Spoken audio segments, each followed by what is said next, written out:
Were there ancient astronauts? The television program Ancient Aliens tells viewers that extraterrestrials came to the ancient Earth, left their mark, and were worshipped as gods. Almost a century ago, horror writer H.P. Lovecraft said the same thing in his most famous story, The Call of Cthulhu. Is this a coincidence? Or is there more to the story?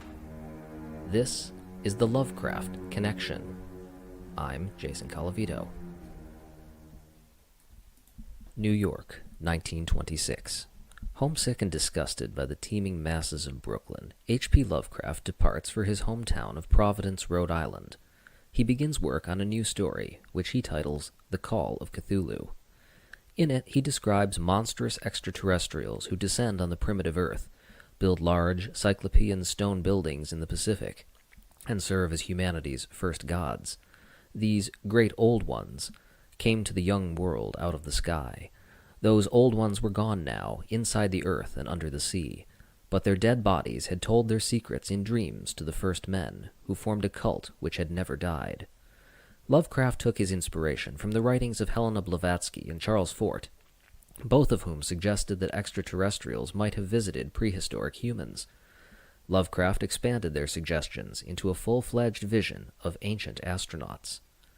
Lovecraft's story was published in Weird Tales in 1928, and more than a dozen more stories of the alien gods followed. Some readers wondered if the stories were true. "Let me confess that this is all a synthetic concoction of my own," Lovecraft wrote. Others would be less scrupulous.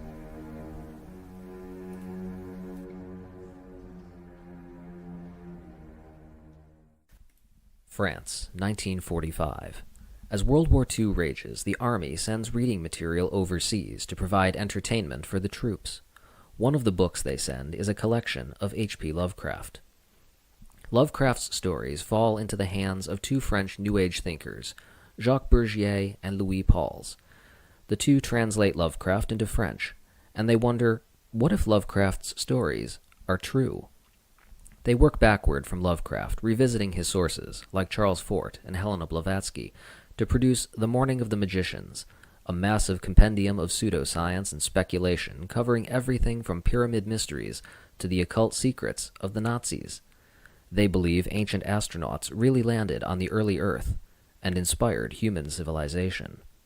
In their book, they praise H.P. Lovecraft for writing a sort of Iliad and Odyssey of a forward-marching civilization, and for embodying hidden truths in his fiction.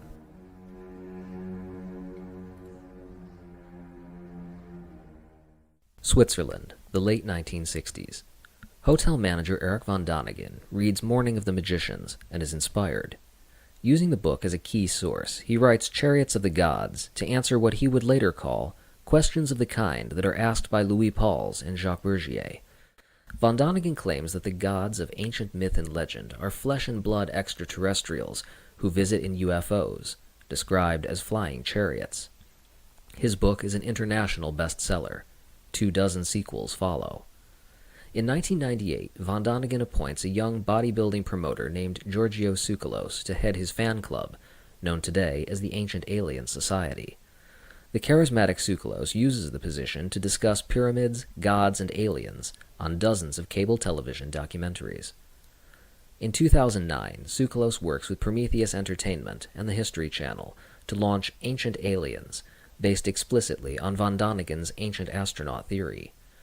Over the course of its first 4 seasons, the show tells viewers that aliens built ancient monuments, inspired religions, and were responsible for ancient culture. H.P. Lovecraft recognized that ancient astronaut theories like these were, in his words, crap and conscious fakery. But for Ancient Aliens' more than 1 million weekly viewers, this crap is all too real. Imagine what Lovecraft would think of that.